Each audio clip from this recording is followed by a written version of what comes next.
Hello students, class 12 accountancy unit 4 accounting for share capital and debenture हमारा चल रहा था, जिसमें हमने तमाम टॉपिक को कवर किया।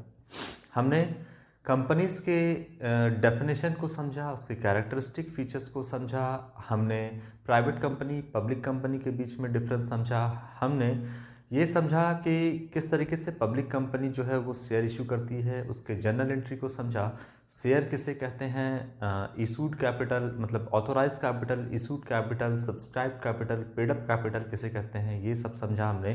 कंपनी किस तरीके से जर्नल एंट्री बनाती है, इंस्टॉलमेंट में किस तरीके से कंपनी जो है वो शेयर का पैसा लेती है, ये हमने यहाँ पर सीखा। इसके बाद हमने पार का केस को सीखा कि किस तरीके से कंपनी पार पे शेयर इशू करती है, प्रीमियम पे इशू करती है, under subscription, over subscription, consideration other than cash, ये सब तमाम बातें हमने सीख ली है। Calls in arrear, calls in advance को भी हमने समझा है। तो यहाँ पर हम आज के केस में देखेंगे कि जब कॉल्स इन एरियर और कॉल्स इन एडवांस एक साथ आता है तो उसको हम किस तरीके से उसको जर्नलाइज करते हैं, जर्नल एंट्री हम पास करते हैं। देखिए यूनिट नंबर 4 जो है हमारा चल रहा था, unit number 4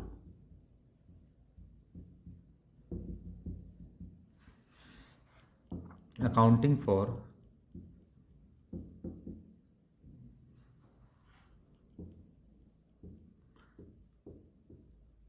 share capital and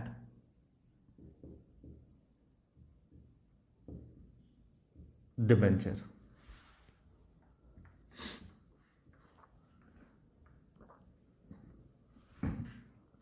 इसमें आज जो हम टॉपिक आपको बताएंगे वह है आपका calls in arrear and calls in advance.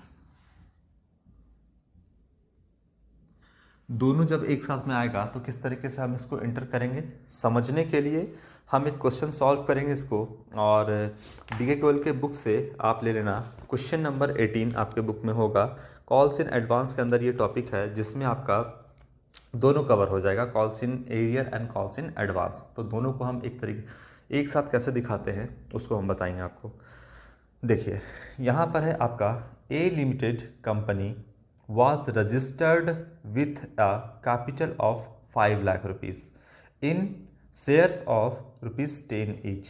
तो आपका यहाँ पर ए लिमिटेड जो कंपनी है उसका रजिस्टर्ड यानी ऑथोराइज कैपिटल कितना है, तो ये है आपका टोटल 5 लाख रुपीस। और कहता है कि एक शेयर का जो दाम है वो 10 रुपये है। तो एक शेयर का दाम को अगर 10 रुपये से हम डिवाइड कर देंगे तो टोटल जो है आपका नंबर ऑफ शेयर कितना हो जाएगा, 50,000 शेयर, 50,000 शेयर। तो ये जो 5 लाख है ये कंपनी का ऑथोराइज्ड कैपिटल है, मतलब पूरे लाइफ टाइम में कंपनी इतना ही शेयर 50,000 शेयर इशू कर सकती है और 5 लाख रुपए पब्लिक से ले सकती है। जिसमें से 50,000 में से कंपनी ने, ये आपका हो गया ऑथोराइज्ड कैपिटल,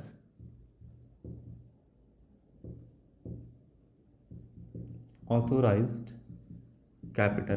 कंपनी को अभी पूरा शेयर इशू करने की ज़रूरत नहीं है, कंपनी को जितने पैसे की ज़रूरत है कंपनी उतना ही शेयर इशू करेगी। तो इस ऑथोराइज कैपिटल में से कंपनी ने कितना शेयर इशू किया है, 20,000 शेयर कंपनी ने इशू किया है। तो ये हो गया इशूड कैपिटल। 20 शेयर कंपनी ने शेयर इशू किया है और एक शेयर का दाम 10 रुपये है और कंपनी ने इसे क्या किया है, प्रीमियम पे इशू किया है, ठीक है। और प्रीमियम कितना है, 2 रुपये है। तो सबसे पहले हम इंस्टॉलमेंट देख लेते हैं, क्या क्या इंस्टॉलमेंट है। सबसे पहले है आपका एप्लीकेशन, फिर है allotment, first call and second call. ये 4 इंस्टॉलमेंट है आपका। देखते हैं क्या कैसे आगे में पढ़ करके कैसे कैसे कंपनी पैसा लेती है। तो बोलता है 2 रुपये का प्रीमियम है, पेबल एज 3 रुपीज़ पर शेयर ऑन एप्लीकेशन। तो 3 रुपया जो है कंपनी 10 में से 3 रुपया वो एप्लीकेशन पे लेती है। इसके बाद 4 रुपये अलॉटमेंट पर है, तो 4 रुपये अलॉटमेंट पर यहाँ पे कहती है, और सब ब्रैकेट में लिख देती है इंक्लूडिंग प्रीमियम।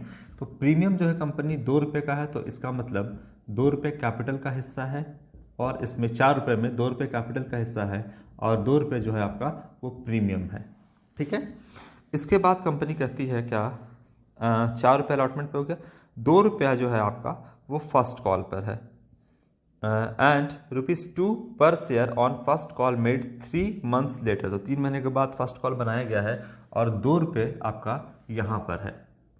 तो देखिए कितना हो गया कैपिटल का हिस्सा, 3 रुपया और 2 रुपया, 5, 5 और 2 7। तो इसका मतलब सेकेंड कॉल में कितना होगा, 3 रुपया।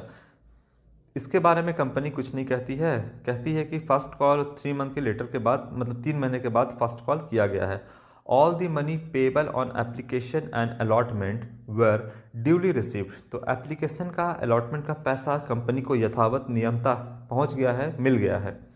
But when the first call was made, जब फर्स्ट कॉल मेड किया गया है, तब कहता है कि one share holder paid the entire balance, ना, फर्स्ट कॉल मेड जब मेड किया गया है तो one share holder paid the entire balance on his holding of 300 shares. तो एक शेयर होल्डर था, जब फर्स्ट कॉल किया गया तो एक शेयर होल्डर के पास जो कि 300 शेयर था, इसने किसका पैसा पेमेंट कर दिया एडवांस के तौर पे, सेकेंड कॉल का पैसा पेमेंट कर दिया है एडवांस के तौर पे। ठीक है। इसके बाद कहता है आगे, एंड अनदर शेयर होल्डर, एक और शेयर होल्डर था, होल्डिंग 1000 शेयर्स फेल्ड टू पे दी फर्स्ट कॉल मनी। और एक शेयर होल्डर, ये तो एडवांस के तौर पे पैसा दे दिया है सेकेंड कॉल का भी, और एक शेयर होल्डर जो कि फर्स्ट कॉल में था, जिसने होल्ड किया था 1000 शेयर, वो जो है फर्स्ट कॉल का पैसा नहीं देता है, एरियर हो जाता है। ठीक है। तो आपको बोलता है जर्नल एंट्री पास करने के लिए। यहाँ पर टोटल है आपका 10 रुपये और 2 रुपये प्रीमियम का, तो 12 रुपये हो गया। और कंपनी सेकंड कॉल के बारे में कोई इन्फॉर्मेशन नहीं दी है कि इसको कब मेड कर रही है, तो हम अपने मन से सेकंड कॉल को नहीं बनाएंगे। अगर कंपनी कहती कि सेकंड कॉल भी मेड किया गया है तो हम करते, लेकिन यहाँ पर कोई भी क्वेश्चन में आपका इन्फॉर्मेशन नहीं दिया गया है, तो हम अपने मन से किसी भी डेट लगा करके या कभी भी हम इसका जर्नल एंट्री पास नहीं करेंगे। ठीक है। तो ये आपका देखिएगा, फर्स्ट कॉल में 300 शेयर वाला सेकंड कॉल का एडवांस दिया है, लेकिन ये नहीं बताया है कि कब किया गया है सेकंड कॉल। तो एडवांस का पैसा हम फर्स्ट कॉल में तो ले लेंगे, लेकिन सेकंड कॉल का हम एंट्री यहाँ पर नहीं करेंगे, क्योंकि सेकंड कॉल के बारे में कोई जानकारी क्वेश्चन में आपका नहीं दिया है। तो हम अपने मन से इसको नहीं करेंगे। किसी भी डेट, अगर डेट वाइज भी रहेगा तो हम अपने मन से डेट डाल करके, मान लीजिए इसका कोई डेट नहीं है तो हम अपने मन से नहीं कर सकते हैं जब तक क्वेश्चन में ना कहे। तो यहाँ पर 1000 शेयर वाला फर्स्ट कॉल का पैसा नहीं दिया, और यहाँ पर 300 शेयर जो होल्ड किया था वो सेकंड कॉल का पैसा दे दिया गया है। ठीक है। अब हम इसको जर्नलाइज करते हैं, सिक्योरिटीज प्रीमियम भी है इसमें। आइए, सबसे पहला एंट्री जो होता है वो आपका बैंक अकाउंट को हम डेबिट करेंगे। सबसे पहले क्या करेंगे, बैंक अकाउंट को हम यहाँ पर डेबिट करेंगे। लिखते हैं bank account debit, bank account debit to share application account. कितना के हिसाब से कंपनी को पैसा आएगा, कंपनी का ऑथोराइज कैपिटल क्या है उससे हमको कोई मतलब नहीं है, कंपनी ने कितना इशू किया है। तो यहाँ पर 20,000 शेयर कंपनी ने इशू किया है और कुछ भी नहीं कहा गया है। तो ना ही ये अंडर सब्सक्रिप्शन का है, ना ही ये ओवर सब्सक्रिप्शन का है। मतलब कहने का है कि 20,000 शेयर इशू किया है तो मतलब 20,000 शेयर सब्सक्राइब हो गया होगा। अपने मन से हमको कुछ भी नहीं मानना है, जो क्वेश्चन कहेगा वही करना है। तो 20,000 शेयर है यहाँ पर, और कितना पैसा आया होगा एप्लीकेशन का, 3 रुपये यहाँ पर। तो 3 से इंटू कर देंगे, ये हो जाएगा 60,000 रुपीज़ एप्लीकेशन का पैसा कंपनी को रिसीव हुआ। इसके बाद इसे हम ट्रांसफ़र करेंगे, लिखेंगे share application account debit to, कहाँ ट्रांसफ़र कर देंगे, शेयर कैपिटल अकाउंट में लिख देंगे ₹60,000, क्योंकि यहाँ पर कोई भी प्रीमियम नहीं है। कंपनी चाहे तो कहीं भी प्रीमियम ले सकती है, वो अलॉटमेंट में भी, एप्लीकेशन में भी, अलॉटमेंट में भी, फर्स्ट एंड सेकंड कॉल में भी प्रीमियम का पैसा कंपनी ले सकती है। जब कुछ ना कहे तो वो अलॉटमेंट में होता है। अभी तो साफ साफ कह दिया गया है कि अलॉटमेंट में ₹2 का प्रीमियम इंक्लूड है, ये साफ साफ आपके क्वेश्चन में कह दिया गया है। तो एप्लीकेशन का जैसे एंट्री बनाते थे वैसे बनाएंगे। इसके बाद हम आते हैं आपका अलॉटमेंट पे। अलॉटमेंट में हम सबसे पहले ड्यू करेंगे तो याद रखिएगा इसमें आपका सिक्योरिटीज़ प्रीमियम भी है। एंट्री क्या करेंगे, सबसे पहले करेंगे हम शेयर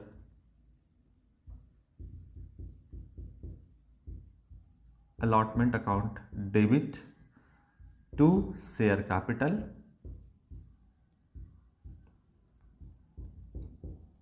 अकाउंट, और ड्यू के एंट्री में ही हम क्या करते थे, सिक्योरिटीज़ प्रीमियम का जो था वो भी हम यहाँ पे एंट्री करते थे। यहाँ पर हम एक अलग से अकाउंट खोलेंगे ड्यू में ही, securities premium reserve account.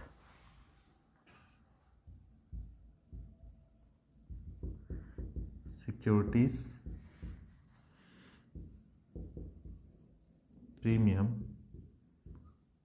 Reserve account, securities premium account भी लिख सकते हैं, सिक्योरिटीज़ प्रीमियम रिजर्व अकाउंट, दोनों आप लिख सकते हैं यहाँ पर। तो यहाँ पर अलॉटमेंट मेड किया गया है। अब कितना कितना है, 20,000 शेयर है इनटू, बताइए कैपिटल का कितना पैसा है, ₹2, तो हम 2 से इंटू कर देंगे, यहाँ पर ₹2 से इंटू कर देंगे तो कैपिटल में जो ट्रांसफ़र होगा पैसा वो 40,000 होगा। और प्रीमियम का कितना है, तो 20,000 शेयर इनटू प्रीमियम का भी ₹2 है यहाँ पर, तो हम यहाँ पर 40,000 रुपये सिक्योरिटीज़ प्रीमियम में भी अकाउंट में लिख देंगे। यहाँ पर सिक्योरिटीज़ प्रीमियम जो है वो कैपिटल प्रॉफिट होता है कंपनी का, और अगर कैपिटल एक्सपेंस में ही इस पैसे को हम इस्तेमाल कर सकते हैं। तो फिलहाल कंपनी के पास कैपिटल और प्रीमियम का दोनों का पैसा यहाँ पर कंपनी ने ड्यू किया है, कितना, 80,000 रुपीज़। तो अलॉटमेंट बनेगा आपका 80,000, कैसे, तो यहाँ पर 20,000 शेयर प्रीमियम और कैपिटल दोनों के साथ ₹4 के हिसाब से बनता है 80,000 रुपीज़। क्लियर है। इसके बाद सिक्योरिटीज़ प्रीमियम के पैसे को हम ड्यू के एंट्री में करते हैं, क्योंकि ये पैसा अभी हमको रिसीव करना है। तो पहले हम बिल बनाएंगे, एक तरीके से हम शेयर होल्डर से पैसा मांगेंगे। तो हम अलॉटमेंट का पैसा मांगेंगे कि टोटल 80,000 दे दो, यानी कैपिटल का भी और प्रीमियम का भी। अब पैसा हम रिसीव करेंगे तो लिखेंगे bank account debit to share allotment account, कितना से क्रेडिट करेंगे, 80,000 से, और बैंक में पैसा रिसीव हो जाएगा आपका 80,000 रुपीज़। यहाँ तक आपका क्लियर है कि बैंक में आपका कितना पैसा रिसीव हो जाएगा, टोटल 80,000 यहाँ पर रिसीव हो जाएगा। ये हो गया। अब आते हैं हम फर्स्ट कॉल पर। याद रखिएगा first call, calls in arrear हो या कॉल्स इन एडवांस हो, वो हमेशा रिसीव के एंट्री में होता है। तो ड्यू जो है हम एज इट इज़ करेंगे। सबसे पहले हम फर्स्ट कॉल को ड्यू करते हैं, लिखते हैं share first call account debit और टू शेयर कैपिटल अकाउंट। कितना यहाँ पर हम लिखेंगे, 20,000 शेयर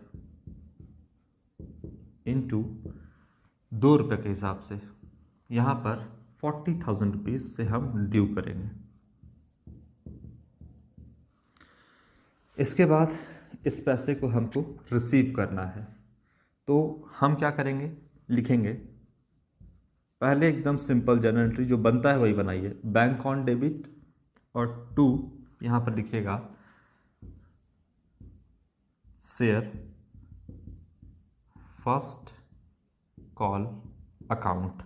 कितना से क्रेडिट करिएगा, 40,000 से डेबिट है, 40,000 से इसे आप क्रेडिट कर दीजिएगा। अब यहाँ पर दो चीज़ हुआ है, दोनों का एंट्री करेंगे। 1,000 शेयर होल्डर वाले ने पैसा नहीं दिया है ₹2 के हिसाब से, और एक 300 शेयर वाले ने एडवांस के तौर पे 3 रुपया सेकेंड कॉल का दिया है। तो दोनों का एंट्री करेंगे। एक हो गया आपका कॉल्स इन एरियर और एक है आपका कॉल्स इन एडवांस। तो कंपनी का लायबिलिटी बढ़ रहा है कितने से, 300 रुपये शेयर जो था वो 3 रुपये के हिसाब से पैसा दे दिया। तो कॉल्स इन एडवांस, अभी तक कॉल नहीं किया है लेकिन एडवांस के तौर पे जिसके पास 300 शेयर था उसने 3 रुपये के हिसाब से पहले ही पैसा कंपनी को दे दिया। तो यहाँ पे कंपनी का लायबिलिटी बढ़ गया। लिखेंगे कॉल्स इन एडवांस अकाउंट, कितना के हिसाब से कर देंगे, तो 300 शेयर के हिसाब से हमको कितना पैसा मिल गया है सेकंड कॉल का, 3 रुपया। तो 900 रुपया हमको एडवांस के तौर पे कंपनी को मिला, कंपनी का लायबिलिटी है। यहाँ पर 1000 शेयर जो था उस वो पैसा नहीं दिया, तो हम यहाँ पर डेबिट साइड में एक अकाउंट ओपन करेंगे, लिखेंगे कॉल्स इन एरियर अकाउंट। ये मैंने 1000 शेयर वाले को फिर से डेटर बनाया, यहाँ पर दोनों पर्सनल अकाउंट है, calls in advance and calls in arrear. तो ये यहाँ पर हमने फिर से इसको डेटर बनाया। अगर अगले कॉल में वो पैसा देगा तो इस कॉल्स इन एरियर को हम क्रेडिट करके अकाउंट को बंद कर देंगे। तो अभी हम शेयर को फॉरफिट नहीं किए हैं। 1000 शेयर वाले ने जो पैसा नहीं दिया है, कंपनी चाहे तो इसके बाद क्या कर सकती है, अगले एंट्री में इसके शेयर को फॉरफिट कर सकती है, इसके शेयर को जब्त कर सकती है, छीन सकती है 1000 शेयर को और दोबारा रीइशू कर सकती है। तो फिलहाल यहाँ पर कॉल्स इन एरियर हुआ है, अभी शेयर को फॉरफिट नहीं किया गया। तो जब कॉल्स इन एरियर होगा तो कॉल का पैसा नहीं देगा। यहाँ पर 1000 से आपको ऑनरशिप बनाया गया था, आपने एप्लीकेशन का पैसा दिया, आपने अलॉटमेंट का पैसा दिया, लेकिन 1000 वाले शेयर होल्डर ने आपका फर्स्ट कॉल का पैसा नहीं दिया। तो बिजनेस तो चलेगा नहीं। अगर सारे शेयर होल्डर वाले 20 के 20 शेयर, जितना 20,000 शेयर अलॉट किया गया है, 20,000 शेयर दिया गया है शेयर होल्डर को, अगर ये सब कोई पैसा देने से इनकार कर दे या इंस्टॉलमेंट का पैसा नहीं दे, तो बताइए कंपनी कैसे चलेगी? कंपनी तो चलेगी नहीं फिर, क्योंकि कंपनी को पैसे की रिक्वायरमेंट है, इसीलिए तो शेयर इशू की है, इसीलिए तो आपको डिविडेंड मिल रहा है। और बदले में आप अगर किसी भी इंस्टॉलमेंट के पैसे को देने से मना करेंगे तो कंपनी नहीं चलेगी। इसीलिए आपके शेयर को कंपनी क्या करती है, जब्त करती है, फॉरफिट करती है कॉल्स इन एरियर होने पे। फिलहाल अभी हम इसको फॉरफिट नहीं कर रहे हैं। तो कॉल्स इन एरियर कितना हो गया, 1000 शेयर और कितना पैसा नहीं दिया, 1000 का फर्स्ट कॉल का पैसा 2 रुपये इसने नहीं दिया, तो यहाँ पर 2000 रुपये नहीं दिया। बताइए कंपनी के बैंक में कितना पैसा आएगा? 40,000 रुपये जो है वो फर्स्ट कॉल का पैसा है और 900 रुपये एडवांस का पैसा। तो 40,900 आना था बैंक में, लेकिन 2000 रुपये तो एरियर हो गया, ये पैसा नहीं आएगा। तो कंपनी के बैंक अकाउंट में आ जाएगा 38,000, मतलब 40,900 में 200 आप माइनस कर दोगे तो 38,000 रुपीज़, 38,900 रुपीज़ जो है वो कंपनी को पैसा रिसीव होगा, बैंक अकाउंट में आएगा। ठीक है, तो यहाँ पर ये हो गया बात। अब अगर बात करें हम कि ये तो फर्स्ट कॉल है, अब क्या सेकेंड कॉल हम यहाँ पर एंट्री करें? अपने मन से नहीं करेंगे, क्योंकि क्वेश्चन में ऐसा नहीं कहा गया है कि सेकेंड कॉल को भी मेड किया गया है। आपका इन्फॉर्मेशन था एप्लीकेशन, अलॉटमेंट, फर्स्ट कॉल, और यहाँ पर कोई भी इन्फॉर्मेशन नहीं दिया गया है कि सेकेंड कॉल को कब मेड किया गया है या किया गया है या नहीं किया गया है। इस तरीके का कोई भी इन्फॉर्मेशन नहीं दिया गया है, तो हम अपने मन से सेकेंड कॉल का एंट्री पास नहीं करेंगे। ठीक है, अब यहाँ पर देखना है कि शेयर कैपिटल को किस तरीके से हम बैलेंस शीट में दिखाएंगे। तो कंपनी का बैलेंस शीट है आपका, यहाँ पर लिखेंगे बैलेंस शीट एज एट, जो डेट होगा हम वो डेट लिख देंगे। यहाँ पर बैलेंस शीट बनाते हैं, वर्टिकल शेप में बैलेंस शीट बनेगा, मैंने आपको पहले ही बता रखा है।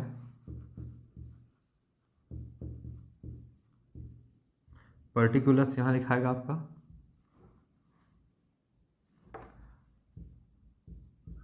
नोट नंबर वो जिसका डिटेल एक्सप्लेनेशन आप नोट्स टू अकाउंट में प्रिपेयर करोगे, उसका पेज नंबर आप यहाँ पे लिखोगे। ये हो गया आपका करंट ईयर और ये हो गया आपका प्रीवियस ईयर। दो यहाँ पे कॉलम बनता है, प्रीवियस ईयर का फिगर अगर क्वेश्चन में नहीं गिवन है तो इस कॉलम को आपको खाली छोड़ देना है। सबसे पहले होता है यहाँ पर कंपनी के बैलेंस शीट में equity and liability. Equity and liabilities, ये साइड है आपका। इसमें सबसे पहले आप लिखोगे share holder funds, share holders fund, इसमें आएगा आपका शेयर कैपिटल, शेयर कैपिटल ये आएगा आपका। टोटल अगर यहाँ पर देखा जाए तो कंपनी के बैंक अकाउंट में कितना पैसा आना चाहिए था, यहाँ पर अगर आप लिखोगे जर्नल बनाओगे तो यहाँ पर देखोगे जो एरियर हो गया है उसका आप यहाँ पर कोई भी एंट्री नहीं करोगे। मतलब यहाँ पर है कि एडवांस का पैसा जो है आपको कॉल्स इन एडवांस वो तो आपका करंट लायबिलिटी में चला जाएगा। और शेयर कैपिटल में कितना आएगा, कितना पैसा आएगा वो हम देखते हैं। देखिएगा यहाँ पर शेयर कैपिटल कहाँ कहाँ पर है, यहाँ पे है आपका शेयर कैपिटल 60,000 रुपये, यहाँ पर है आपका शेयर कैपिटल 40,000 रुपये, टोटल कितना हो गया 60 और 40 1 लाख रुपये। और कहाँ पर है शेयर कैपिटल, देखिएगा यहाँ पर 40,000 से है और कहीं पर है नहीं। तो यहाँ पर 60 40 1 लाख रुपये, 1 लाख और 40 1,40,000 रुपये शेयर कैपिटल में आना चाहिए था, जिसमें से 200 रुपये का क्या हो गया आपका एरियर हो गया, 200 रुपये का एरियर हो गया, सॉरी 2,000 रुपये का यहाँ पर एरियर हो गया। तो 1,40,000 शेयर कैपिटल में आपका आना चाहिए था, लेकिन ये जो है आपका कितना आएगा 2,000 कम हो जाएगा, तो 1,38,000 रुपीज़ आप शेयर कैपिटल में यहाँ पर दिखाओगे। बाकी जो ये आपका कॉल्स इन एरियर हो गया ये घट जाएगा तो 1,38,000 आएगा। इसका डिटेल एक्सप्लेनेशन अगर आपको करना है तो इसके लिए आपको नोट्स टू अकाउंट प्रिपेयर करना पड़ेगा। फिलहाल नोट्स टू अकाउंट आपको प्रिपेयर नहीं करना है, आपके सिलेबस में नहीं है तो उसको आपको प्रिपेयर नहीं करना, सिर्फ बैलेंस शीट आपको दिखाना है। तो यहाँ पर 1,38,000 हो जाएगा। अब आप कहोगे सर कि कॉल्स इन एडवांस का पैसा इसमें क्यों नहीं आया, कॉल्स इन एडवांस जो है वो करंट लायबिलिटी के हेड में आएगा। तो यहाँ पर आप लिखोगे करंट लायबिलिटी के हेड में आपका आएगा कॉल्स इन एडवांस का पैसा, ना कि शेयर कैपिटल में आएगा आपका। ठीक है, तो इस तरीके से जो है हम जर्नल एंट्री बनाएंगे। यहाँ पर हमने एप्लीकेशन का बनाया, अलॉटमेंट का बनाया, फर्स्ट कॉल का बनाया, लेकिन आपका जो है सेकंड कॉल का कोई इन्फॉर्मेशन नहीं था तो उसको मैंने रहने दिया। और जितना जितना अमाउंट कैपिटल में ट्रांसफ़र हुआ है, जैसे 60,000 40,000 और 40,000, तो टोटल 1,40,000 रुपये जो आपके कैपिटल में ट्रांसफ़र हुआ है उसमें से जो एरियर हुआ है उसको हटाएंगे तो 1,38,000 से आप जो है वो शेयर कैपिटल यहाँ पर दिखाओगे। Calls in advance current liability के हेड में आपका जाएगा। और सिक्योरिटीज़ प्रीमियम का अगर पैसा आप दिखाना चाहते हो तो ये एक अलग हेड बनाएंगे, इक्विटी एंड लायबिलिटी में ही एक अलग हेड बनेगा, रिजर्व एंड सरप्लस, वहाँ पर आप सिक्योरिटीज़ प्रीमियम का पैसा 40,000 रुपये दिखा सकते हो। तो तमाम जनरल एंट्री हम इस तरीके से पास करेंगे। ये आपका calls in arrear, calls in advance एक साथ मैंने आपको बताया। इसके बाद अगला टॉपिक जो है आपका शेयर फॉर फ्यूचर है, और यहीं पर जो है आपका इस बार का सिलेबस शेयर फॉर फ्यूचर तक बता करके कंप्लीट हो जाएगा इस एग्जामिनेशन के लिए। इसके बाद जो है हम अगला यूनिट शुरू करेंगे, तो यहाँ तक आप सारे टॉपिक को कवर अप कर लेना, सारा टॉपिक को यहाँ पर आप अच्छे से समझ लेना, कहीं भी कोई कन्फ्यूज़न होगा आप पूछना। इसके बाद हम जो है आपको MCQ क्वेश्चन, ऑब्जेक्टिव क्वेश्चन जितना होगा वो सारा प्रैक्टिस करवा देंगे और फिर आप एलिजिबल हो जाओगे एग्जामिनेशन के लिए। तो आज के लिए इतना ही। Thank you very much.